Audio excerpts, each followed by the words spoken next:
The 9,542nd meeting of the Security Council is called to order. The provisional agenda for this meeting is threats to international peace and security. The agenda is adopted. I should like to take this opportunity to pay tribute on behalf of the Council to His Excellency Mr. Nicolas de Rivière, Permanent Representative of France, for his service as President of the Council for the month of January. I am sure I speak for all members of the Council in expressing deep appreciation to Ambassador de Rivière and his team for the great diplomatic skill with which they conducted the Council's business last month. In accordance with Rule 37 of the Council's Provisional Rules of Procedure, I invite the representatives of Iraq, the Islamic Republic of Iran, and the Syrian Arab Republic to participate in this meeting. It is so decided. In accordance with Rule 39 of the Council's Provisional Rules of Procedure, I invite Ms. Rosemary DiCarlo, Under-Secretary General for Political and Peacebuilding Affairs, to participate in this meeting. It is so decided. The Security Council will now begin its consideration of item 2 of the agenda. I now give the floor to Ms. Rosemary DiCarlo. Thank you, Madam President. As we are all too aware, the tensions that have engulfed multiple countries in the Middle East continue to rise.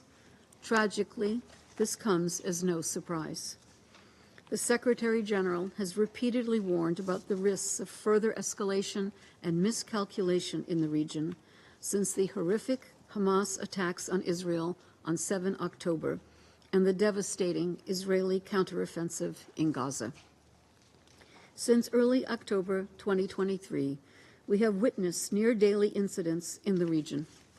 These include some 165 attacks on United States facilities in Syria and Iraq, prompting U.S. strikes in the two countries. Then, on 28 January, a drone attack killed 3 U.S. service members and injured 40 at a U.S. base known as Tower 22 in northeast Jordan near Al-Tanf base in Syria. On 2 February, the U.S. Central Command said it had carried out 85 airstrikes in Iraq and Syria against reported Iranian Islamic Revolutionary Guards Corps, Quds forces, and affiliated groups. Syria and Iraq condemned the 2 February strikes, with both governments claiming they had resulted in deaths and injured civilians. The United States said it had targeted command and control operations, intelligence centers, and weapons facilities, among other sites, and that it was not seeking conflict in the Middle East or elsewhere.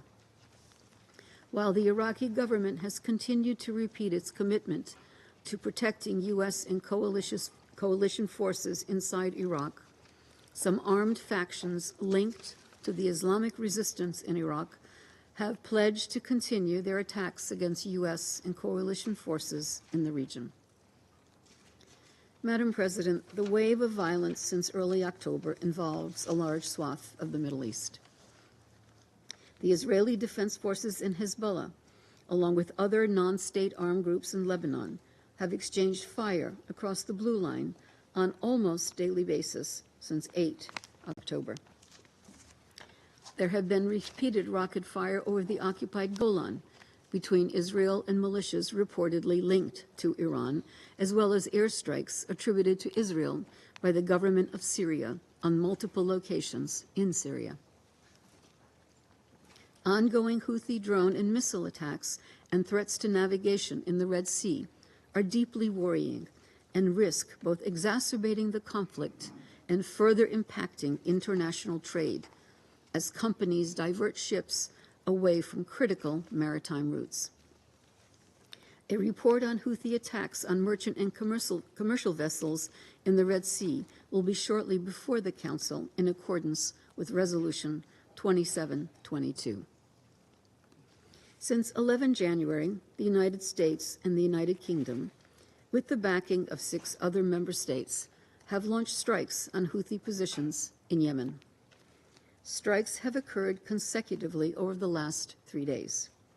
More than 36 targets across 13 locations were reportedly struck on 3 February, including what was described as underground storage facilities, command and control sites, missile systems, UAV storage and operations sites, radars, and helicopters. An additional missile launch site was reportedly hit on 4 February. Today, sites in Hodeidah were also targeted, including some very close to United Nations offices on the ground. Madam President, I reiterate the Secretary General's call on all parties to step back from the brink and to consider the unbearable human and economic cost of a potential regional conflict. It's been nearly 5 months since more than 1,200 Israelis were killed in the attacks by Hamas, with over 250 people taken hostage. As the Secretary General said, this has been a period of heartache and anguish for Israelis, and I echo the Secretary General's call for the immediate and unconditional release of all hostages.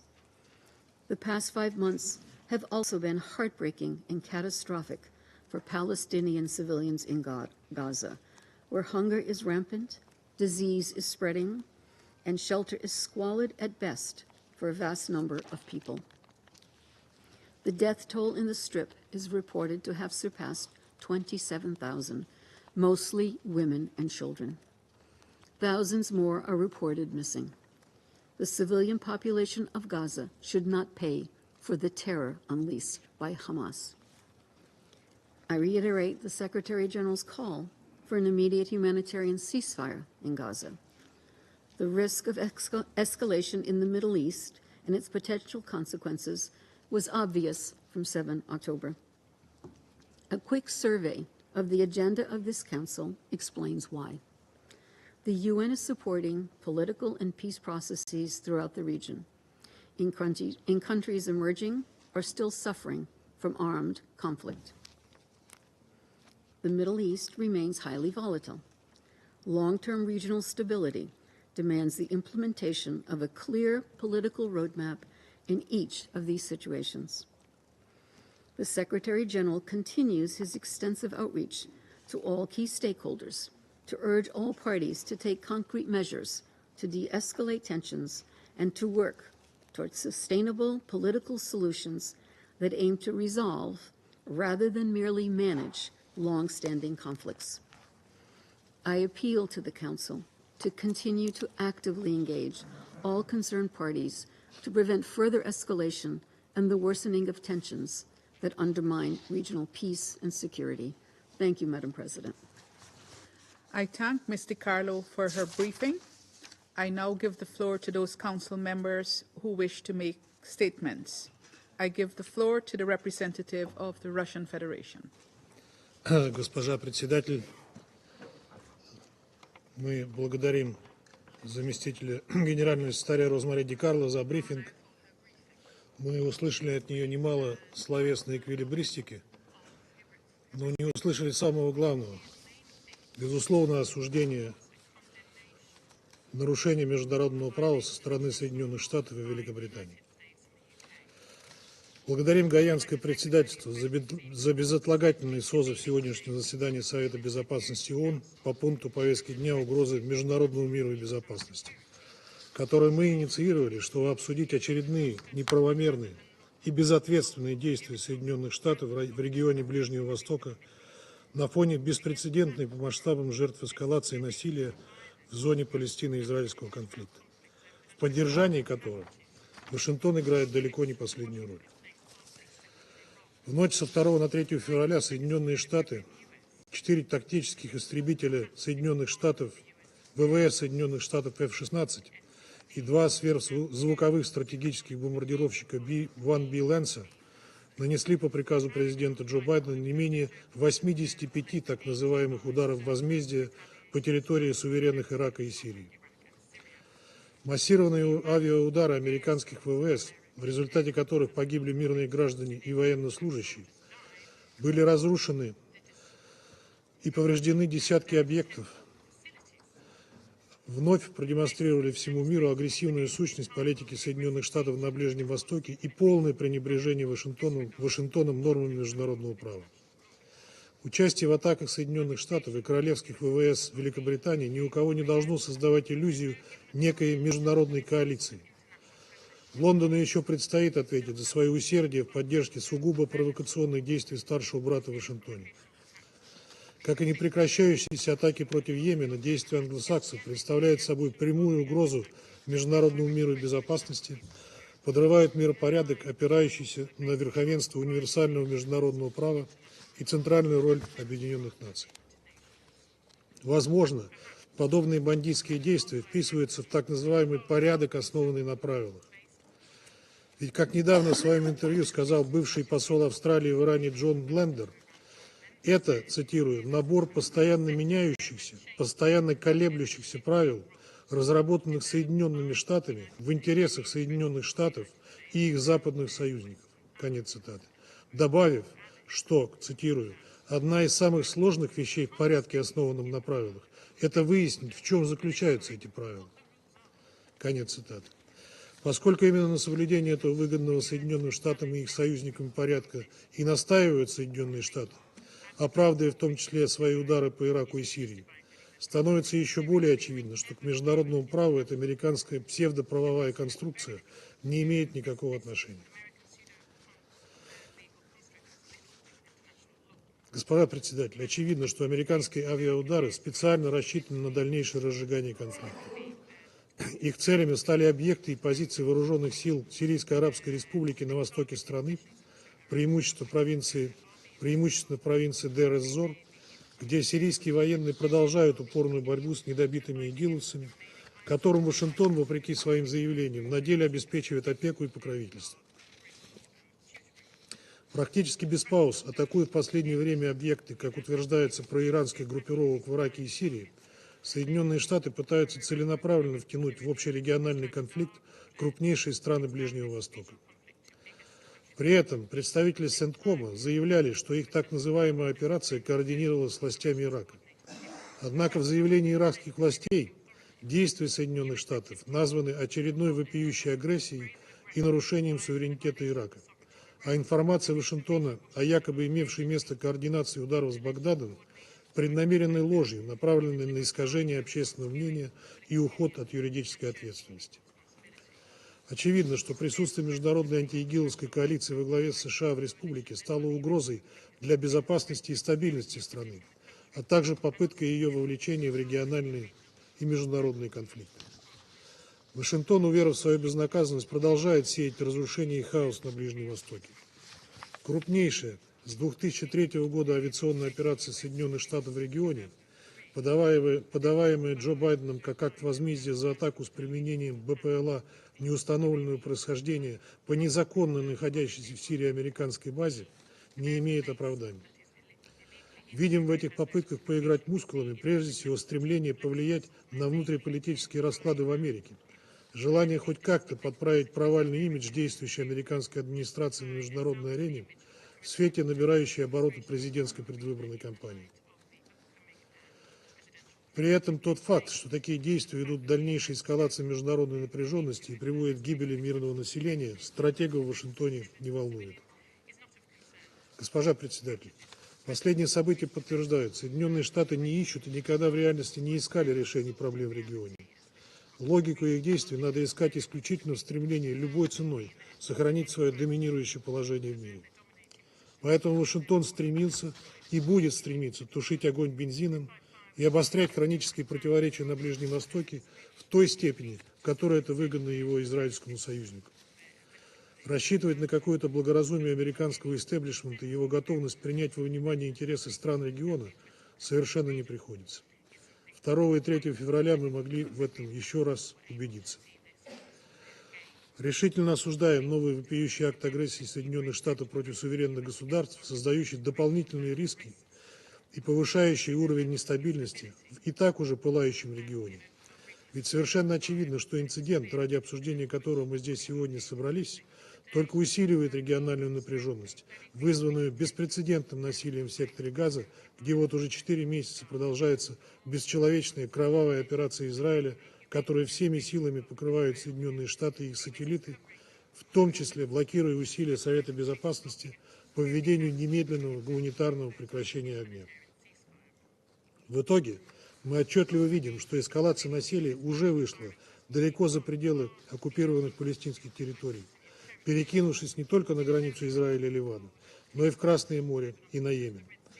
Очевидно, что односторонние силовые акции Вашингтона и его союзников лишь усугубляют хаос в регионе, нивелируя международные усилия по возвращению мира на Ближний Восток и по поиску справедливого решения палестинской проблемы. Призываем международное сообщество безоговорочно осудить безрассудные действия Вашингтона и его союзников на Ближнем Востоке, нарушающие суверенитет Ирака и Сирийской Арабской Республики. Благодарю вас. I thank the representative of the Russian Federation for their statement, and I now give the floor to the representative of Sierra Leone. Thank you, Madam President, and thank you for convening this meeting. We also want to thank USG DiCarlo for our informative briefing. We welcome the participation of the permanent representatives of Syria, Iran, and Iraq to this meeting. Sierra Leone is deeply concerned about the recent developments in the Middle East, with the killing of 3 U.S. military personnel in Jordan on Sunday, 28 January 2024. In this regard, we strongly condemn the unprovoked attacks on and killing of the 3 U.S. military personnel. The attacks have led to retaliatory airstrikes by the United Nations against targets in Iraq and Syria. While we note the UN Charter provision on the right to self-defense, which is available to member states of the United Nations to respond to such unprovoked attacks, we urge for a measured response in line with international law. We particularly call for calm and de-escalation from all parties involved in order not to escalate tensions or further jeopardize the stability of the region. The attack on U.S. personnel and the subsequent response has a potential to further escalate or be used as a pretext to escalate ongoing conflicts in the region. There cannot be any justification for the unprovoked attacks and the Houthi attacks in the Red Sea. With that said, war in Gaza and the humanitarian crisis looms large in the region. In this vein, Sierra Leone reiterates its call for humanitarian ceasefire in Gaza and for dialogue by all the relevant stakeholders in the region in order to avoid further military escalation. We urge all parties to prioritize the well-being of civilians and to pursue the escalation through diplomatic and peaceful resolution. Madam President, our call for de-escalation is to avoid a spillover of the conflict in Gaza to the wider Middle East region. As alluded to already, there are serious incidents in the Red Sea and Yemen, as well as rising tensions in the Israel and Lebanon border. In light of these recent developments, Sierra Leone urgently calls on the relevant stakeholders and parties to work with the UN in the spirit of cooperation, humanity, and diplomacy to prevent further deterioration in the humanitarian and security situation in the Middle East region. In conclusion, Sierra Leone calls for de-escalation and a renewed commitment to the principles of international law, peaceful conflict resolution, and avoidance of taking actions that could further worsen insecurity and human suffering. Collectively, let us strive to promote stability and enduring peace in the Middle East.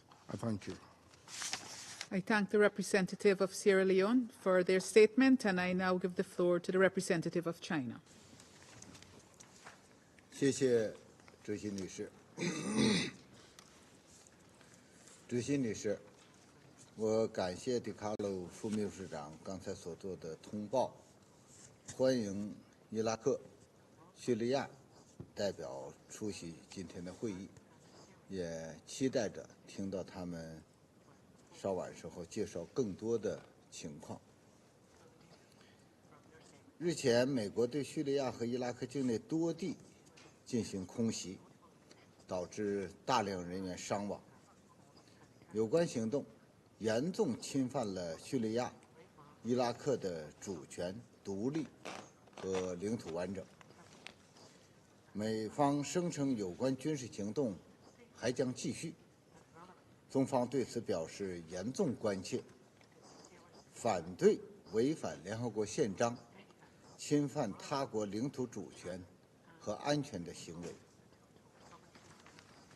当前中东局势已经处在极度危险的边缘，推动局势降温，防止冲突升级，是国际社会面临的紧迫任务。面对复杂形势，我们必须搞清楚，无论是在中东还是在其他地区，到底是谁在制造威胁？到底是谁在滥用武力？到底是谁在误导舆论？在这些问题上，要尊重事实，坚守正义，坚持原则，不能谁嗓门大就由谁定调子，也不能谁拳头硬谁就说了算。事实上，最近所发生的一切早已经给出了真相答案。关于本次会议讨论的问题，美方说有关行动是对美军遭受袭击的回应，是维护自身安全。但伊拉克、叙利亚等国已就此表示强烈反对和谴责。美方说不寻求在中东或其他任何地方制造冲突，但实际上却背道而驰。有关军事行动无疑正在该地区引发新的动荡，进一步激化矛盾。历史一再证明，军事手段不是解决问题的出路，滥用武力只会导致更大的危机。美方行动必将加剧本地区以暴易暴的恶性循环。在中东，我们已经见证了太多这样的例子。我们敦促有关方面保持冷静克制，切实遵守联合国宪章和国际法，尊重他国主权和领土完整，停止非法军事行动，避免地区紧张局势进一步升级甚至失控。必须指出，几个月来，中东地区紧张局势持续升级，根本原因在于加沙停火止战一直无法得到落实。中方多次强调，在加沙立即实现停火刻不容缓，是当前压倒一切的前提，是国际社会外交努力的最优先事项。各方应该顺应国际社会强烈呼声和压倒性共识，支持安理会采取有力行动，推动立即停火，拯救生命，缓解人道灾难，遏制冲突影响外溢。我们呼吁有关国家拿出政治意愿和决心，多一些维护地区和平稳定的实际行动，少一些自私自利的地缘政治盘算，发挥应有的建设性作用。主席女士，今日之世界正变得更加危险，国际和平与安全面临严峻挑战。我们站在关键的十字路口，何去何从，关乎世界的命运和未来。中方认为，面对变乱交织的世界，我们必须秉持命运共同体意识，充分认识到各国命运与共，未来相互依存。大家都在一条船上，一国安全不能以损害他国安全为代价。各国必须致力于维护共同安全，实现共同发展，打造共同未来。我们要坚持真正的多边主义，坚持联合国发挥核心作用，推动平等有序的世界多极化和包容普惠的经济全球化，共同建设持久和平、普遍安全的世界。谢谢主席。I thank the representative of China for their statement, and I now give the floor to the representative of Algeria. Thank you, Madam President. First of all, I would like to congratulate you and Guyana for presiding over the Council during February, and I assure you about Algeria's full support. Let me also say our admiration to the Ambassador de Rivière and his able team for the successful chairmanship of the Security Council last month. Our appreciation goes to Madame Di Carlo for her insightful briefing. The Middle East stands at the precipice of collapse. The recent airstrike targeting Iraq and Syria over the weekend are likely to further exacerbate the already precarious situation. It may potentially lead toward a further escalation. And in this context, we reaffirm our steady support for the sovereignty, territorial integrity, and security of both Iraq and Syria. The brotherly people of Syria and Iraq deserve to live in peace and prosperity. Madam President, in light of these critical circumstances, we urge for restraint and avoidance of any escalation. The region cannot bear the burden of additional tensions, and we firmly believe that force is not and will never be the means for peace and stability.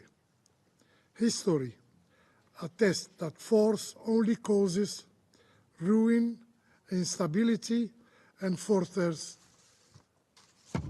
animosity.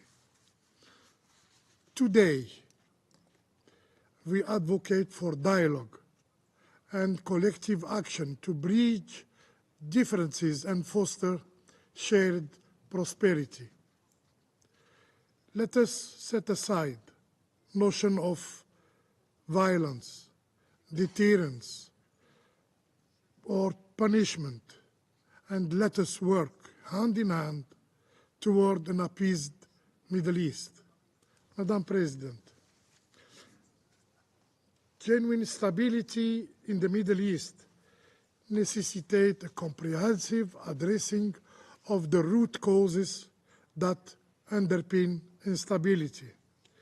We must invest in long-term solutions to prevent further suffering and pave the way for lasting peace in the region. The Palestinian question stands as the cornerstone for this endeavor.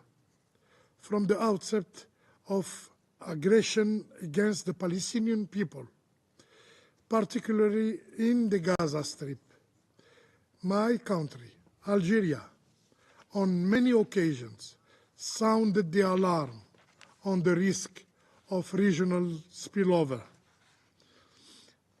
Regrettably, the situation has evolved into a devastating reality, compelling us to redouble our effort to halt the escalation across the entire region. The peoples of this region, like all inhabitants in the world, yearn for peace, yearn for development, and yearn for prosperity. It is high time for this cradle of civilization to reclaim its stability. The initial stride toward this goal lies in an immediate ceasefire in Gaza. I thank you. I thank the representative of Algeria for their statement, and I now give the floor to the representative of the United Kingdom. Thank you, President, and thank you, Under-Secretary General De Carlo, for your briefing.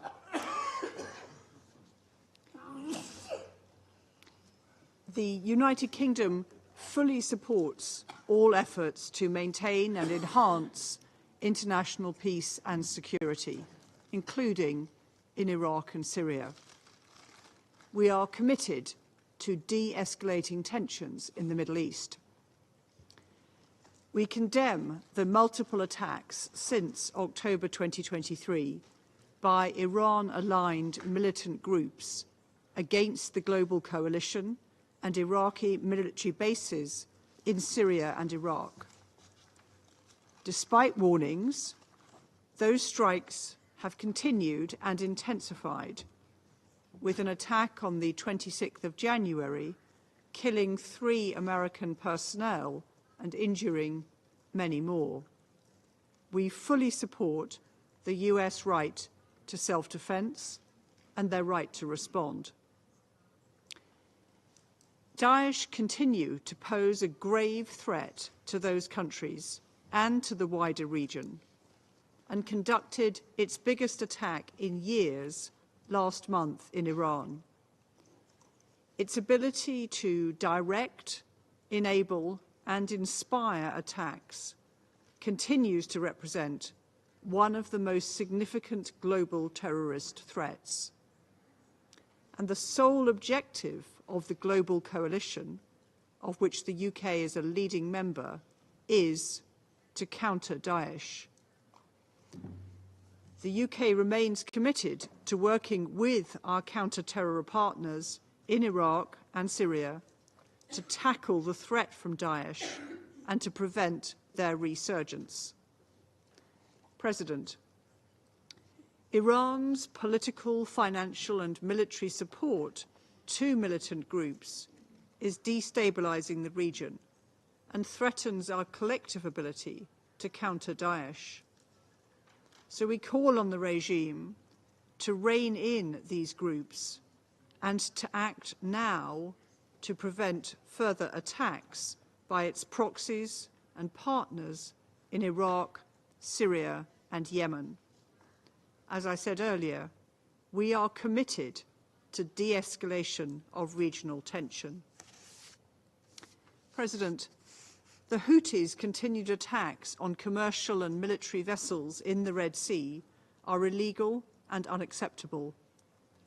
This Council was clear in Resolution 2722 that we condemn Houthi attacks and call on them to stop. This Council has supported international efforts to enhance protection of shipping in the Red Sea.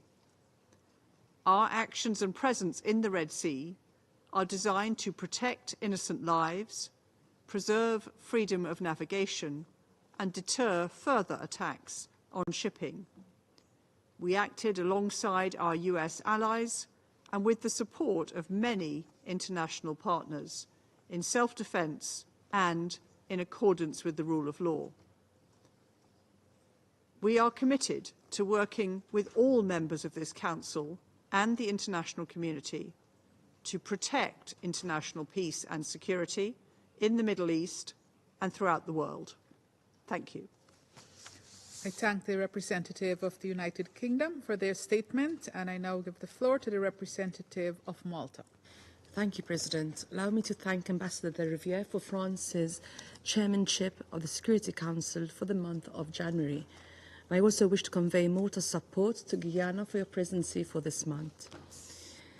I thank USG De Carlo for her briefing. As we have stated on various occasions, the situation in the Middle East remains deeply concerning.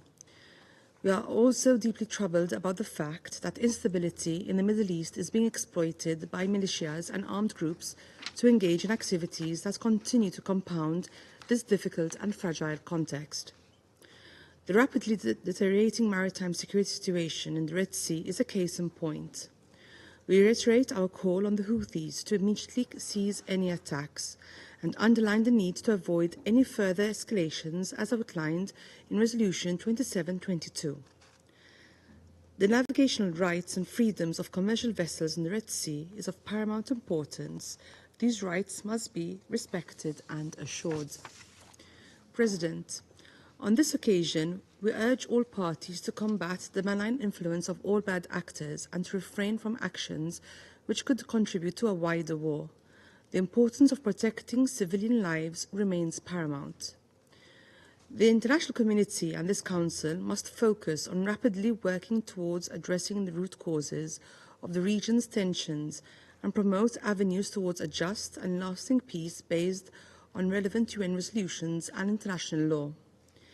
Acts of terrorism have often been used to exacerbate tensions, and we simply cannot allow that the current very tense situation is disrupted by people not operating in good faith.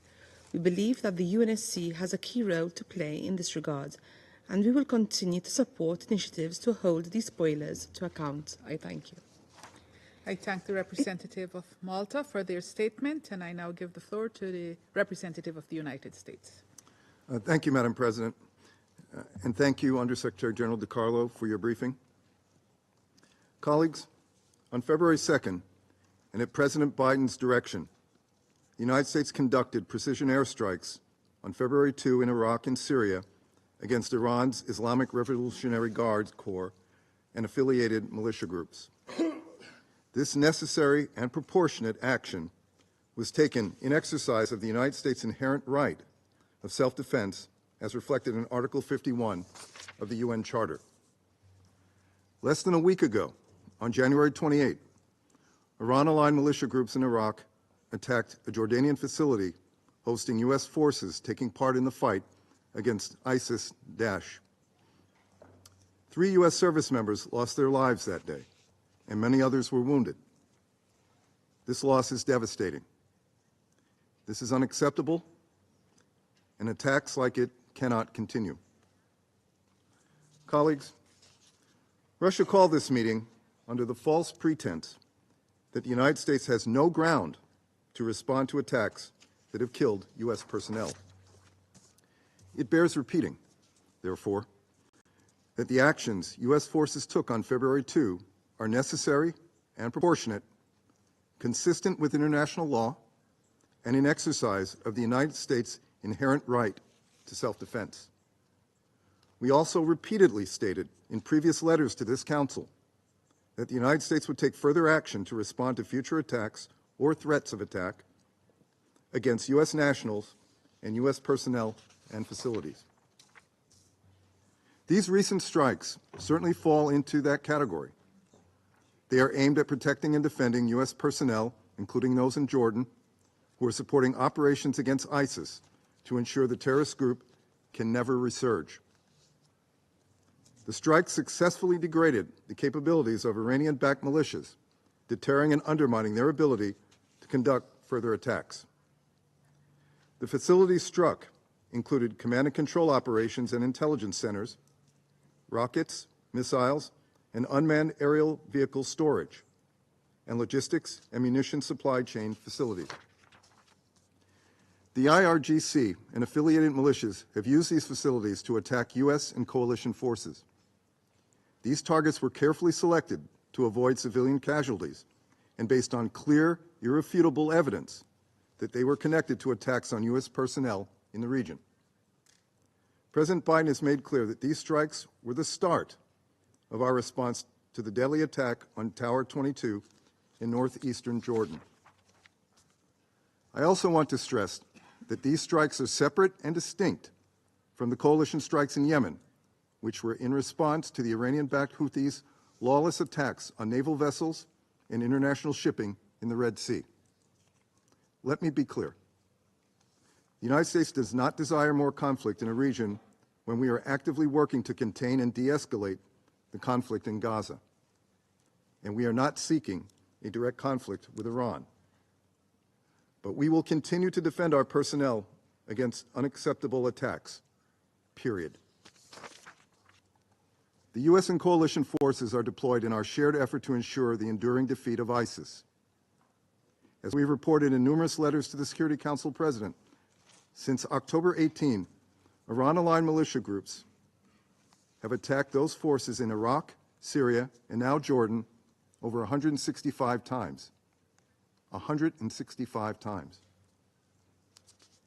Iran has provided support for many of these attacks, which were similar to the one on January 28. Many of them have resulted in casualties, including among our Iraqi partners. The United States has repeatedly, and in some instances directly, warned Iran about attacks on U.S. personnel. And yet, Iran has failed to rein in its extremist proxies.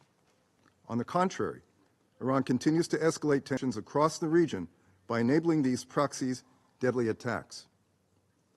Iran cannot deny its role in enabling these attacks against U.S. forces or its responsibility for this escalation. And so, we call on every member of this Council, and especially those with direct channels to Iran, to press Iran's leaders to rein in their militias and stop these attacks. They should also press the Syrian regime to stop giving Iran a platform to destabilize the region. Colleagues, as President Biden has made clear, we will not hesitate to defend our personnel and hold responsible all those who harm Americans. That certainly goes for Iran and its proxies. And so we will continue to exercise our right to self-defense at a time and a place of our choosing. And we will continue to hold Iran and its affiliates accountable for their destabilizing actions. Thank you, Madam President. I thank the representative of the United States for their statement, and I now give the floor to the Republic of Korea. Thank you, Madam President. I also thank U.S. Secretary Carlon for her timely briefing. At the outset, my delegation expresses its serious concern about the regional escalation since the heinous terrorist attacks by Hamas and Israel's subsequent military operations in the Gaza Strip. Houthis have continued their indiscriminate attacks on merchant and commercial vessels, jeopardizing the free flow of commerce in the Red Sea. The saber-rattling situation across the blue line between Israel and Lebanon is ongoing. Further destabilizing this combustible situation, militant groups in Iraq and Syria have launched a series of attacks against the U.S. and coalition forces in the region. Even the U.S. Embassy in Baghdad was targeted by such rocket attacks in December of last year, and these attacks have led to U.S. forces strikes in response. We call on militant groups in the region to cease their provocative actions, which undermine regional security and stability. In this regard, we take note of the measures taken by the U.S. to limit the risk of escalation in defending their personnel and the facilities. Simultaneously, we note with appreciation that relevant parties in the region have expressed their willingness to avoid an escalation of conflict. Madam President, over the last weekend, the U.S. and U.K. conducted military operations in response to the continued threats posed by the Houthis, despite the adoption of the Security Council Resolution 2722, urging the Houthis to stop their attacks in the Red Sea. The situation in Israel and Gaza remains grave, carrying high risk of spillover to other parts of the region. Above all, at this volatile moment, when miscalculation can unintendedly lead to a tinderbox, any attempts to politically exploit the situation and risk regional stability are unacceptable. What is needed at this juncture is to focus on and support diplomacy to enhance regional security and foster safer trade and flow of energy. In recent years, we have witnessed significant achievements in the political and security areas made by the Iraqi people, and these achievements need to be upheld and expanded. At the same time, as the current security and humanitarian situation in Syria remain extremely dire, the UN and humanitarian agencies' engagement should be ramped up to deliver life-saving humanitarian assistance.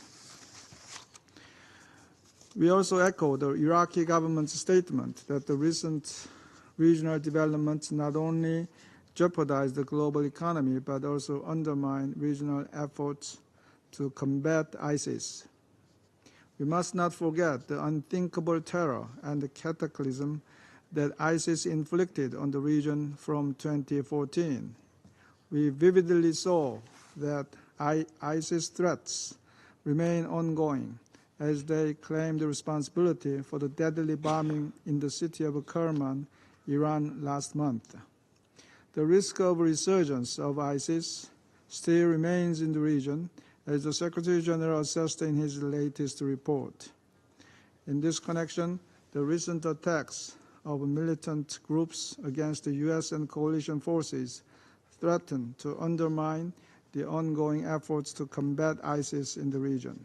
In conclusion, the Republic of Korea will make efforts to support diplomacy and prevent far-reaching spillover in the region and beyond. I thank you, Madam President. I thank the representative of the Republic of Korea for their statement, and I now give the floor to the representative of Ecuador. Gracias, señora presidenta. Tomo nota y agradezco la información proporcionada por la subsecretaria general Di Carlo. Reconozco la presencia en esta Cámara de los representantes de Siria, Irán e Irak. Mi delegación expresa su preocupación ante la escalada de violencia de las últimas semanas en Medio Oriente, que se configura como una grave amenaza a la paz y seguridad internacionales y coloca en situación de riesgo la vida e integridad de la población civil. El Consejo de Seguridad tiene una responsabilidad clave en esta materia y para sentar las bases de una paz sostenible en la región. Los ataques del pasado 2 de febrero en varias ciudades de Irak y Siria, en respuesta al asalto ocurrido el 28 de enero pasado en Jordania, han cobrado la vida de decenas de civiles y militares. Ecuador pide contención a todas las partes y recuerda la obligación de actuar de conformidad con lo previsto en el derecho internacional, en la Carta de Naciones Unidas y en las resoluciones pertinentes de este Consejo. Ecuador se une al llamado a la moderación del secretario general, que insta a todas las partes involucradas a cesar el fuego y a privilegiar la vía política y diplomática para solventar este momento crítico. Mi país también alienta todo esfuerzo tendiente a la reducción de las tensiones y hace un llamado a las partes a abstenerse de ejecutar cualquier acción de cualquier carácter que exacerbe aún más la delicada situación en Medio Oriente. Concluyo, señora presidenta, reafirmando la urgencia de también desplegar esfuerzos coordinados a escala regional y global para profundizar la lucha contra el terrorismo, precautelar la protección de civiles y priorizar los esfuerzos para garantizar el acceso de ayuda humanitaria. Gracias, presidenta. I thank the representative of Ecuador for their statement. I give the floor now to the representative of Slovenia. Thank you very much, Madam President. First, I want to congratulate you, Madam President, and your country, Guyana, for assuming the presidency of the Council for this month. And we have full trust that you'll be our North Star in the difficult discussions that you're going to have in February and that you'll guide us through the month. I also want to thank France and the Ambassador de Rivière and his team for the leadership that they provided during the month of January. I would also like to thank Under-Secretary Rosemary DiCarlo for her briefing. With each passing day, the situation in the Middle East is becoming more volatile. We have a growing feeling of powerlessness against the increasing spillover of the Gaza conflict into the wider region. The coalition's presence in Iraq is under growing threat from intensified attacks, which could undo the progress achieved in the country. Meanwhile, the situation in Syria is deteriorating with more violence and tension in the northwest and northeast. We are gravely concerned about this cycle of violence that is causing numerous civilian casualties. And we wish to recall that international law must be respected by all, and the protection of civilians and civilian infrastructure must be ensured at all times and in any circumstances. We continue to believe that our best hope to stop the spiral of violence, to start restoring calm in the wider region, is to restore calm in Gaza. Call it as you like, but the bombing, the shelling, the killing in Gaza, as well as attacks on Israel, must stop. Hostages must be released, and urgently needed basic services and humanitarian assistance for Gazans must be restored in full. We urge all actors in the region to exert utmost restraint and to work towards de-escalation. We also call on those countries who can exert influence on non-state groups to do so. Thank you. I thank the representative of Slovenia for their statement, and I now give the floor to the representative of Japan. Thank you, Madam President. Let me begin by expressing our appreciation to USG DiCarlo for the informative briefing. I have listened carefully to the explanation by the US on this matter. Japan notes the US stated that it carried out the airstrikes against facilities of Iranian-affiliated militants and other groups in Iraq and Syria following the attack on the US troops in Jordan on January 28th in order to de-escalate the continued attacks by those groups. Japan is also aware that the United States does not seek a wider conflict in the Middle East or elsewhere and acted on this basis. Madam President, tensions in the Middle East are already high and the situation on the ground is extremely volatile. The conflict in Gaza, which started on October 7th, has had serious ramifications across the region. In this context, Japan is deeply concerned that a number of non-state armed groups, militias, and terrorists have been launching attacks and have signaled that they will intensify their hostile activities. Those activities cannot be justified for any reason. We call upon all parties to refrain from any kind of destabilizing actions, such as the transfer of weapons, including missiles and UAVs, and other military-related technologies to such non-state actors. Madam President, no one wants to see a continuation of the cycle of violence and increasing civilian casualties. Japan remains committed to making every effort in close cooperation with fellow Council members and other key stakeholders to restore security and stability and find sustainable solutions that can stop the fighting in the region. Our world is at crossroads. We must choose the path toward peace, not war. I thank you. I thank the representative of Japan for their statement, and I give the floor to the representative of Switzerland. Merci, Madame la Présidente. S'agissant de la première réunion publique de ce mois, je vous assure du plein soutien de la Suisse pour votre présidence. Et je tiens également à féliciter la France pour sa présidence réussie du mois dernier. Nous remercions la secrétaire générale adjointe Rosemary DiCarlo pour son intervention détaillant les développements dans la région. La Suisse est préoccupée par l'escalade en cours dans la région depuis le début des hostilités à Gaza et qui a atteint un point dangereux avec les événements de ces 10 derniers jours. Et ce, non seulement en Syrie et en Irak, mais aussi le long de la ligne bleue et en mer Rouge. Il existe dans la région un véritable risque pour la paix et la sécurité internationale.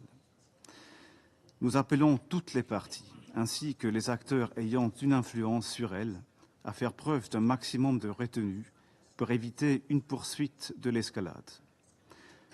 Lorsqu'il s'agit de l'usage de la force, toute action doit être strictement conforme au droit international. De plus, tous les canaux de communication doivent être utilisés pour éviter des malentendus. Une seule erreur de calcul peut avoir des conséquences désastreuses. Il est indispensable de calmer la situation pour parvenir le plus rapidement possible à une désescalade au niveau régional. Seules des solutions politiques sont à même d'amener la paix et la sécurité dans l'ensemble de la région. En particulier, un cessez-le-feu humanitaire à Gaza est nécessaire. En Syrie, la Suisse rappelle que la résolution 2254 appelle à un cessez-le-feu au niveau national.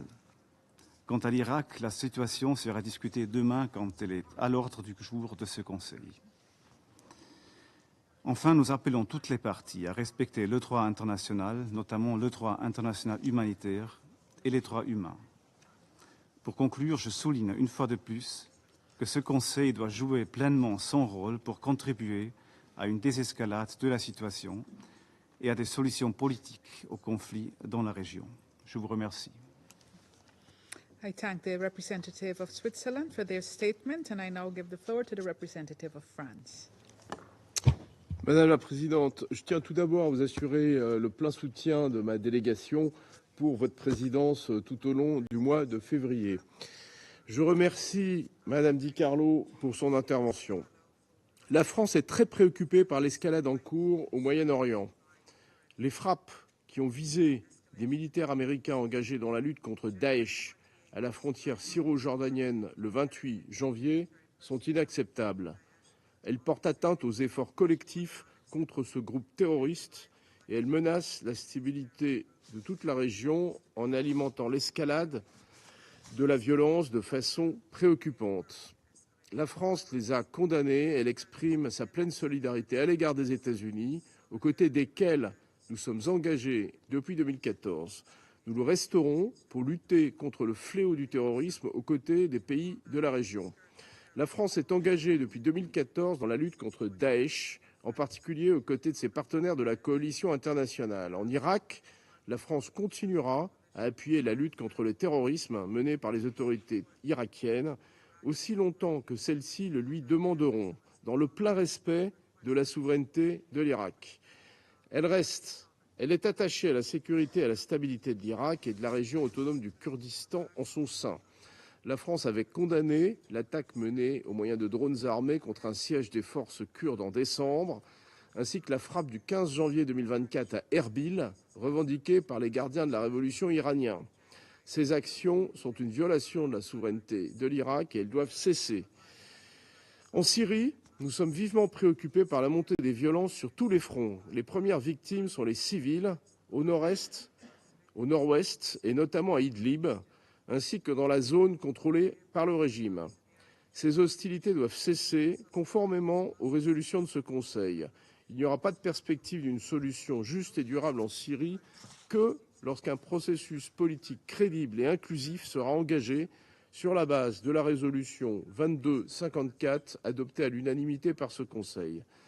La France appelle l'ensemble des parties à la retenue, en Irak comme en Syrie. Nous devons tout faire pour éviter un embrasement de la région. Il est urgent de rechercher collectivement les voies d'une baisse durable des tensions. Ceux qui ont une influence sur les groupes qui menacent la stabilité de la région doivent en user pour mettre un terme à cette escalade et retrouver la voie de la paix dans la région, du Yémen au Liban, en passant par l'Irak et la Syrie. L'Iran a une lourde responsabilité à cet égard. Nous continuons de le mettre en garde contre toute tentative d'escalade régionale et lui demandons de cesser immédiatement ses actions déstabilisatrices. La France continuera pour sa part à œuvrer pour prévenir un embrasement régional. Je vous remercie. I thank the representative of France for their statement, and I now give the floor to the representative of Mozambique. Madam President, Mozambique thanks Guyana Presidency for convening this urgent meeting. We are grateful to Ms. Rosemary DiCarlo, Under Secretary General for Political and Peacebuilding Affairs, for her insights on this topic under consideration. Madam President, the situation in the Middle East has been addressed by this Council on many occasions. Today, we come here deeply concerned over the recent developments in the region that include military confrontations that threaten peace and security, not just in the region, but also in the entire world.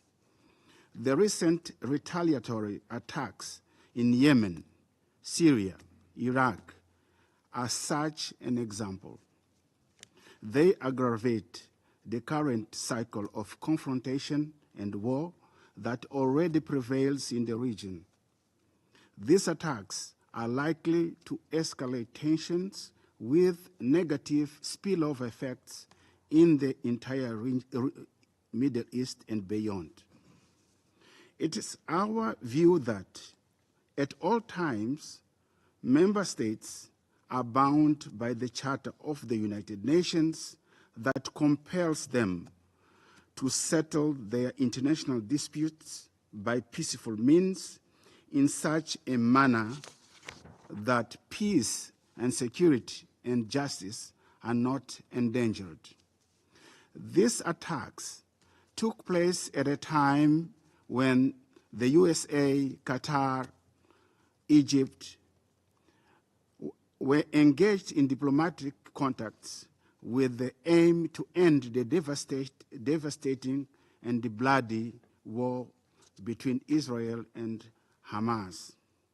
In this connection, we echo the UN Secretary General's viewpoint that as the hostilities between Israel and Hamas and other groups in Gaza intensify, there is a risk for further spillover of this conflict with devastating consequences to the entire region. Faced with mounting tensions in the Middle East, it is important for all parties involved to urgently de-escalate the tension, avoid armed confrontation, and engage in a meaningful, responsible, constructive dialogue and work towards peaceful long-term solution. We need to promote a solution that addresses the root causes of the prevailing conflict in the region. As Security Council, our mandate requires us to pull together our efforts in that direction by following the path of dialogue and diplomacy so as to achieve peace and stability in the region and in the world. I thank you, Madam President. I thank the representative of Mozambique for their statement. I shall now make a statement in my capacity as the representative of Guyana. I would like to thank USG DiCarlo for the information provided. We value the assessment of the UN and welcome the organization's continued monitoring of the situation. I also acknowledge the presence of the representatives of the Islamic Republic of Iran, Iraq, and the Syrian Arab Republic. My delegation is gravely concerned about the precarious situation prevailing in the Middle East and the potential for a wider regional conflagration. Such a risk must concern us all. Guyana condemns the attacks that resulted in the deaths of the 3 U.S. servicemen. We are concerned at reports of civilian losses in the response that has ensued. We consider it important that no effort be spared to avert new threats and provocations that could further inflame tensions in a region already besieged by conflict and a worsening humanitarian crisis. Guyana urges due caution in responding to these challenges. We call upon all parties to respect international law, including international humanitarian law and the principles of the United Nations Charter. We urge due respect for the sovereignty and territorial integrity of states. Guyana further considers that this Council must not relent in the search for solutions to the current security challenges in the region, not least the situation in Gaza, nor in efforts to avert a broader destabilizing regional conflict. In that regard, Guyana reiterates its call for a humanitarian ceasefire in Gaza, where unprecedented numbers of Palestinians have been killed since October 7. The Council must unite to bring peace to Palestine and Israel and an end to this human tragedy. I thank you. I resume my function as President of the Council, and I now give the floor to the representative of the Syrian Arab Republic. شكرا السيد الرئيس. أود بداية أن أهنئكم بانتخاب بلدكم الصديق غيانا لعضوية مجلس الأمن ورئاستكم لأعمال المجلس لهذا الشهر، ونتمنى لكم النجاح في هذه المهمة. ويتوجه وفد بلادي بالشكر للوفد الدائم للاتحاد الروسي على طلب عقد هذه الجلسة الطارئة ردا على العدوان الخطير الذي ارتكبته الإدارة الأمريكية على أراضي الجمهورية العربية السورية وجمهورية العراق الشقيق فجر يوم السبت الماضي، وما يمثله هذا العدوان من تهديد للسلم والأمن الإقليميين والدوليين وانتهاك سافر للقانون الدولي والقانون الدولي الإنساني ومبادئ ومقاصد الأمم المتحدة، وهو أمر يستدعي من مجلس الأمن الإدانة والشجب. السيد الرئيس، لقد أدى العدوان الأمريكي إلى استشهاد 37 شخصا بين عسكريين ومدنيين وإصابة 34 غيرهم بإصابات بالغة وتدمير عدة أبنية سكنية تقطن فيها العديد من العائلات ومبنى مدرسي، بالإضافة إلى إلحاق أضرار بالغة بالعديد من المنشآت والسيارات المدنية. ولم تسلم المواقع التاريخية من هذا العدوان الذي استهدف أيضا قلعة الرحبة الأثرية. لقد استمعنا اليوم لنفس الحجج الواهية والادعاءات المضللة التي تروج لها الإدارة الأمريكية لمحاولة تبرير اعتداءاتها المتكررة، بما في ذلك تقديمها تفسيرا مشوها لأحكام الميثاق وخاصة المادة 51 منه، متجاهلة أنه لا يحق لمحتل ممارسة الدفاع عن النفس، وأن الأسباب الجذرية لما تشهده منطقتنا من نزاعات ومعاناة وعدم استقرار مردها السياسات الخاطئة والهدامة للولايات المتحدة ودعمها الأعمى اللامحدود لكيان الاحتلال الإسرائيلي وجرائمه الوحشية، بما فيها جريمة الإبادة الجماعية المتواصلة بحق الشعب الفلسطيني منذ ما يزيد عن 120 يوما، واستثمارها في الإرهاب المتمثل بتنظيمي داعش وجبهة النصرة، هيئة تحرير الشام وغيرهما من المجموعات الإرهابية والميليشيات الانفصالية، ونشرها للفوضى والدمار.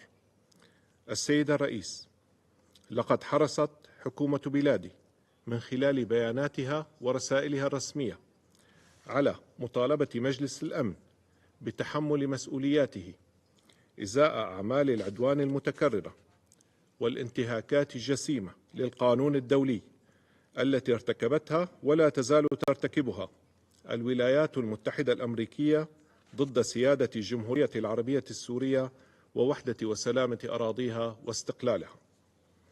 وبطبيعة الحال فإنه لا يمكن لمداخلة أمام مجلسكم الموقر أن تحيط بكل تلك الانتهاكات، فالإدارات الأمريكية المتعاقبة استغلت مسؤولياتها كعضو دائم في مجلس الأمن وأمعنت بالتدخل في شؤون الدول الأخرى بما فيها بلاد سوريا وتشكيل التحالفات العسكرية اللا شرعية خارج مظلة الأمم المتحدة والشرعية الدولية وشن أعمال العدوان والاحتلال وممارسة الضغط والابتزاز ومعاقبة الشعوب وخنقها بالتدابير القسرية الانفرادية والحصار اللا إنساني واللا أخلاقي، كل ذلك في تغليب لقانون القوة على حساب قوة القانون.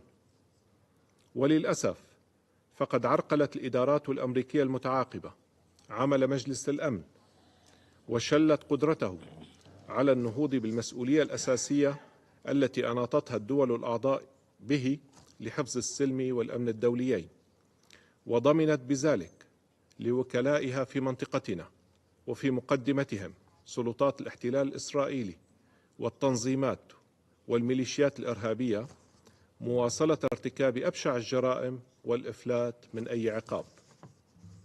السيد الرئيس، ترفض الجمهورية العربية السورية جملة وتفصيلا كل الذرائع التي تحاول الإدارة الأمريكية استخدامها لتبرير عدوانها الذي لا يأتي إلا لهدف واحد، هو حماية أدواتها في المنطقة بمن فيهم تنظيمي داعش وجبهة النصرة هيئة تحرير الشام والكيانات والمجموعات الإرهابية الأخرى والميليشيات الانفصالية التي ما كان لها أن تواصل جرائمها بحق الشعب السوري لولا الدعم متعدد الأوجه الذي تقدمه الولايات المتحدة وحلفائها لها. ترفض سوريا أيضا رفضا قاطعا أن تكون أراضي الدول الأعضاء ودماء أبنائها منصة لإطلاق الحملات الانتخابية الأمريكية واستعراض القوة الغاشمة في تقويض لقيم العدالة والقانون ومبدأ الأمن الجماعي الذي تأسست عليه منظمة الأمم المتحدة. تؤكد سوريا أن هذا العدوان الأمريكي الآثم الذي يتكامل مع الاعتداءات الإسرائيلية المتكررة على الأراضي السورية وجرائم التنظيمات الإرهابية والميليشيات الانفصالية لن يثنيها عن مواصلة السعي وبكل السبل المشروعة لتحرير أراضيها كاملة من الوجود العسكري الأجنبي اللا شرعي والقضاء على الإرهاب وإعادة بسط سلطة الدولة وسيادة القانون وضمان أمن ورفاه الشعب السوري. ختاما، السيد الرئيس، تطالب بلادي الإدارة الأمريكية بالتخلي عن سياساتها الخاطئة والهدامة في المنطقة وإنهاء وجودها العسكري اللا شرعي على الأراضي السورية والكف عما تتسبب به من معاناة للسوريين جراء فرضها للتدابير القسرية اللا إنسانية ونهبها للثروات الوطنية ودعمها للتنظيمات الإرهابية والميليشيات الانفصالية. وتشدد بلادي على وجوب إحجام الإدارة الأمريكية عن التسبب بالمزيد من التصعيد في منطقتنا في الوقت الذي تعمل فيه جل الدول الأعضاء في الأمم المتحدة لوقف جرائم الحرب والجرائم ضد الإنسانية والإبادة الجماعية التي ترتكبها سلطات الاحتلال الإسرائيلي بحق الشعب الفلسطيني واعتداءات إسرائيل المتكررة على أراضي الجمهورية العربية السورية والأراضي العربية الأخرى. شكرا سيد الرئيس. I thank the representative of the Syrian Arab Republic for their statement, and I now give the floor to the representative of Iraq. شكرا جزيلا السيدات والسادة أعضاء مجلس الأمن المحترمون. في البداية أود أن أتقدم بالتهنئة إلى سعادة السفيرة كارولين رودريغيز المندوبة الدائمة لغيانا على توليها رئاسة المجلس لهذا الشهر، كما نثمن الجهود التي بذلتها فرنسا في رئاستها للمجلس الشهر الماضي، وقدم الشكر لسعادة السيدة روزماري دي كارلو على إحاطتها التي قدمتها في هذه الجلسة. ونقدر الدعوة إلى عقد جلسة مجلس الأمن لهذا اليوم في ظل الظروف الراهنة التي تشهدها منطقة الشرق الأوسط، إذ يدرك العراق أن الأزمات بالشرق الأوسط مترابطة مع بعضها البعض. وسبق وأن تحذر العراق من أن التصعيد والتطورات الخطيرة التي تشهدها المنطقة ستؤدي إلى تداعيات وخيمة على الشرق الأوسط وتوسيع رقعة الصراع وزعزعة السلم والأمن الإقليمي والدولي.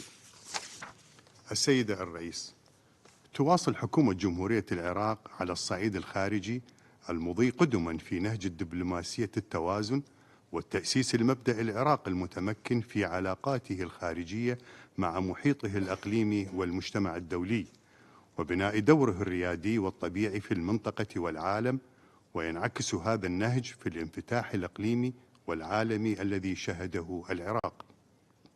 وسعى العراق على مدى السنين الماضية أن يكون عامل ومصدر استقرار في محيطه الإقليمي والدولي، وأن تكون علاقاته مع جميع الدول ودول الجوار علاقات متوازنة مبنية على مبادئ حسن الجوار والمصالح والاحترام المتبادل وعدم التدخل في الشؤون الداخلية واحترام السيادة، ويؤكد على ضرورة عدم تصدير مشاكل الدول الداخلية إلى الخارج، لأن ذلك سيضر بمصلحة استقرار وأمن المنطقة برمتها وينعكس سلبا على أوضاعها الاقتصادية. ومن هذا المنطلق تمكن العراق من خلال اتباع الدبلوماسية الواقعية من تجسير الفجوات وتقريب وجهات النظر بين السياسات المتناقضة في المنطقة. السيد الرئيس، يتعرض العراق بين الحين والآخر إلى اعتداءات متكررة من قبل بعض الدول الصديقة والحليفة ودول الجوار، والغريب أن روابط الحكومة العراقية مع هذه الدول والحكومات هي متميزة، إلا أن هذه الاعتداءات التي تطال أمن وسيادة العراق وأراضيه لا توازي طبيعة ومستوى هذه العلاقات. ومن هنا وفي الوقت الذي نؤكد فيه حرصنا على حماية وتطوير الروابط والعلاقات الثنائية، فإننا نستنكر ونرفض رفضا قاطعا جميع الاعتداءات التي استهدفت الأراضي العراقية في مناطق مختلفة وراح ضحيتها عدد من الشهداء المدنيين، وأوقعت عدد آخر من الجرحى، وألحقت أضرارا بالممتلكات الخاصة والعامة وتحت ذرائع واهية وغير منطقية، إذ أن تلك الاعتداءات هي انتهاكات لسيادة العراق وحرمة أراضيه وتهديد خطير لأمنه وشعبه، وتتناقض مع مبادئ وأهداف ميثاق الأمم المتحدة. وفي الوقت الذي يرفض العراق جميع أشكال الاعتداءات التي تطال القواعد العسكرية العراقية، فإنه لن يسمح لأي طرف بجر العراق إلى ساحة الصراع التي تشهدها المنطقة، ولا يمكن السماح لكي تكون الأراضي العراقية ساحة لتصفية الحسابات والسياسات المتناقضة. السيدة الرئيس، يدين العراق بشدة الاعتداءات الأمريكية التي استهدفت مواقع عسكرية عراقية ليلة 2 من شباط الجاري، وأسفر عن استشهاد وإصابة العشرات من المنتسبين والمدنيين، وهو اعتداء خطير على مؤسسة أمنية عراقية رسمية، ويمثل خرقا لسيادة العراق وأمنه وتجاوزا على الأعراف والقوانين الدولية الناظمة للعلاقات بين الدول.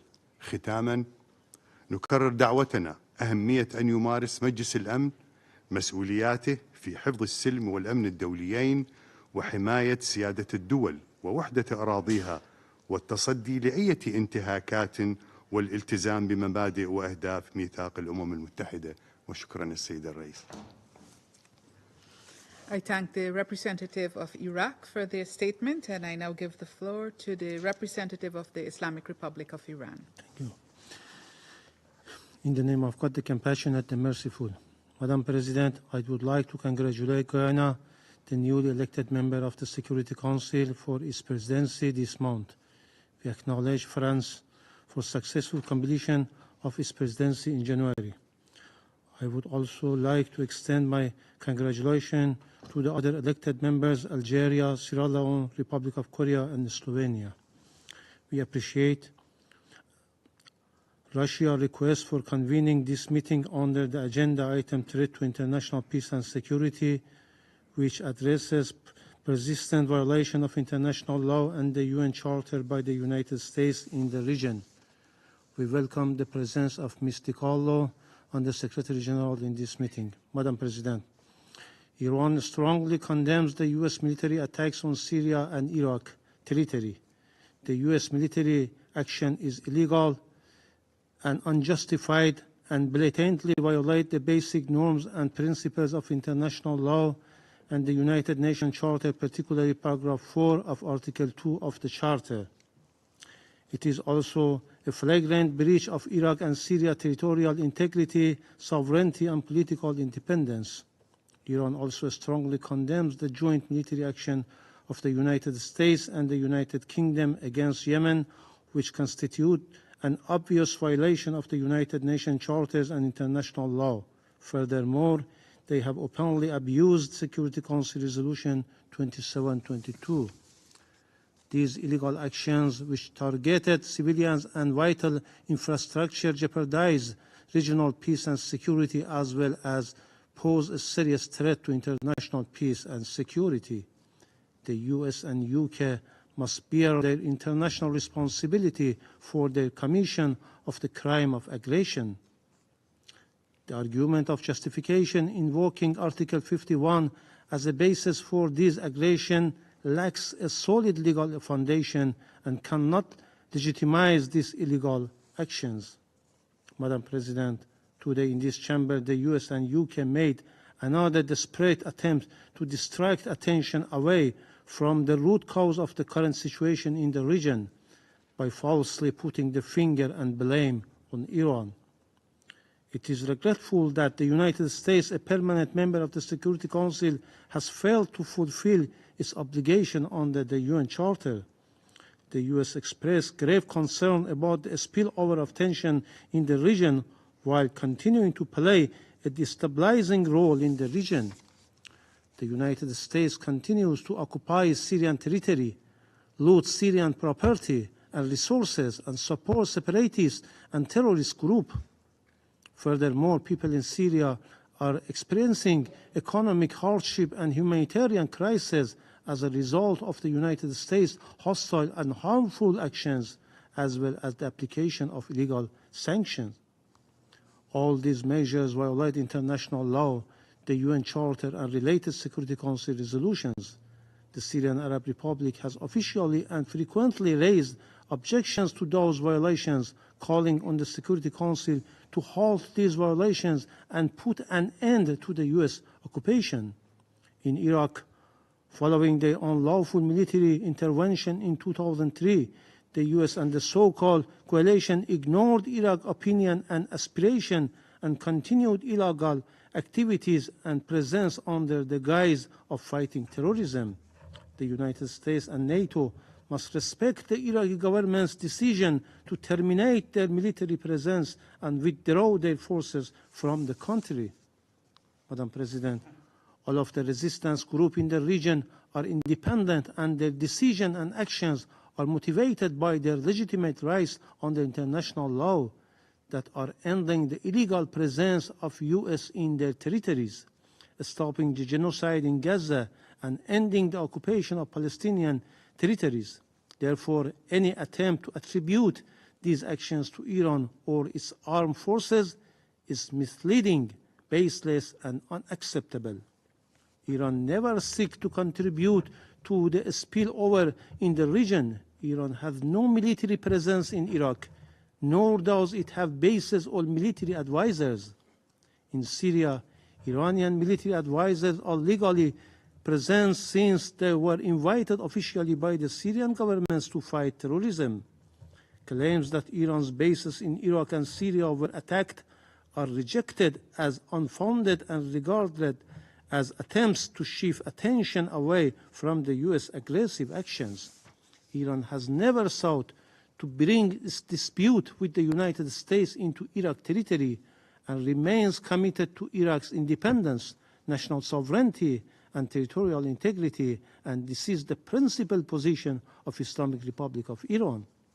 Madam President, it is evident to everyone that the root causes of the current situation in the region are occupation, aggression, and continued genocide and horrific atrocities committed by the Israeli regime and fully supported by the U.S. against innocent Palestinians in Gaza Strip and West Bank. The U.S. military attack against the Muslim nations of the region are the continuation of a complicity of this country in the genocide of the Palestinians through all-out support of the occupying regime and preventing any effective international action to hold the regime accountable. While more than 4 months have passed since the occupying regime's genocidal attacks on the oppressed people of Palestine, the U.S. has not only actively cooperated with the Israeli regime in the genocide of the Palestinians, but it's now attempting to divert the international community's attention away from the genocide of the Palestinians through a spillover and escalation of tension in other parts of the region. We believe that the only solution to end the conflict in the region and prevent the spillover of the war is to return all to their obligation under international law. That is, to force Israel to stop genocide in Gaza, to establish an immediate ceasefire to end the presence of U.S. forces in Iraq and Syria, and to exert pressure to end the occupation of Palestinian territory by the Israeli regime. Instead of blaming others and simply urging restraint from other members, the U.S. must force the Israeli regime to halt the genocide in Gaza and comply with its obligation under international humanitarian law. Likewise, the U.S. must end its obstruction of the UN Security Council to allow the adoption of the draft resolution proposed by Algeria, focusing on the ceasefire in Gaza.